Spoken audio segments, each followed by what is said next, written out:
বন্ধুরা, আমরা এসেছি আমাদের আম বাগানে। দেখতে পাচ্ছেন এখানে আম্রপালি আম রয়েছে। তো আমরা ঘুরে দেখার চেষ্টা করব। এটা হচ্ছে আমাদের সুবীর ভাইয়ের বাগান।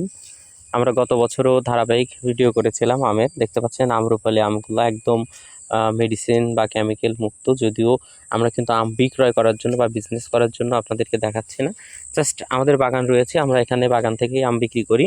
আপনাদেরকে দেখানোর স্বার্থে আমরা ভিডিওতে আসা। তো দেখতে পাচ্ছেন যে ছোট ছোট গাছ রয়েছে, ছোট ছোট গাছে অসংখ্য পরিমাণ আম ধরেছে। এবং দেখতে পাচ্ছেন এই বাগানটা কিন্তু খুব বেশি পরিষ্কার করা হয় নাই, এই বাগানটাতে কিছু জঙ্গল আছে। তো দেখতে পাচ্ছেন এই যে দেখতে পাচ্ছেন, আমরা একটু যদি আসি তাহলে দেখতে পাচ্ছেন যে একটা থোকাই দেখেন কতগুলো আম ধরছে, প্রায় লিচুর মতো আম ধরছে। আমের সাইজগুলোও ভালো আছে।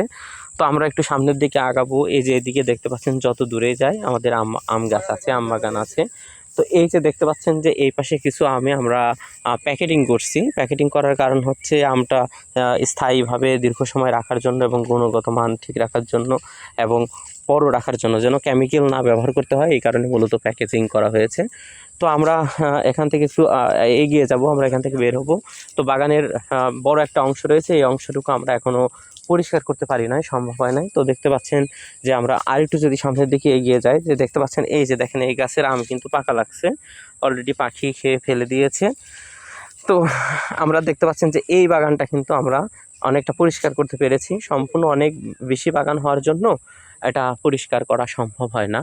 তো আমরা এসেছি, যে দেখতে পাচ্ছেন যে গাছে অসংখ্য আম ধরে রয়েছে। দেন আমাদের সেনাবাহিনী আছে, সেনাবাহিনীরা আমাদের সঙ্গে এসেছেন। আমরা ভিজিট করতেছি আমাদের বাগান। এই আম বাগানের ভেতরেই কিন্তু দেখেন এখানে ঢেঁড়স গাছ বা ভেন্ডি গাছ লাগানো হয়েছে। তো ভেন্ডি গাছটা দেওয়ার মূলত কারণটা হচ্ছে যে যেন জমিটা ঠিক থাকে এবং ঠিকঠাক মতো পরিষ্কার রাখা যায়। দেখতে পাচ্ছেন আর একটা জমি যে দেখালাম, ওই জমিটা কিন্তু আমরা পরিষ্কার রাখতে পারি নাই, কারণ ওখানে কিছু দিতে পারি নাই। তো যাই হোক, এই যে দেখতে পাচ্ছেন যে এইটা হচ্ছে গোপালভোগ আম। সেটা সেটা হচ্ছে, এটা কিন্তু একটু সাইজে ছোটো হয়, কিন্তু এটা অনেক সুস্বাদু আম, অনেক সুস্বাদু আম। তো এই আমটা কিন্তু শুধু আমাদের রাজশাহী অঞ্চলেই পাওয়া যায়, অন্য অন্য অঞ্চলে কিন্তু পাওয়া যায় না। তো যাই হোক, আমরা এই পাশ থেকে, এই দিক থেকে আমরা একটু, যে আমাদের যে বাড়ি ফোর যে আমগুলো আছে, আমরা ওইদিকে যাওয়ার চেষ্টা করব। মূলত হচ্ছে এই বাগানটা হচ্ছে, দেখতে পাচ্ছেন আমাদের সুবীর ভাই এই বাগানের মূল উদ্যোক্তা। তারই বাগান, আমাদেরও বাগান আছে। আমাদের বাগান গাছগুলো অনেক বড় বড় হয়ে গেছে, তো এইভাবে বড় বড় গাছের ভিডিও করা সম্ভব হয় না। তো দেখতে পাচ্ছেন যে এখানে গাছ রয়েছে,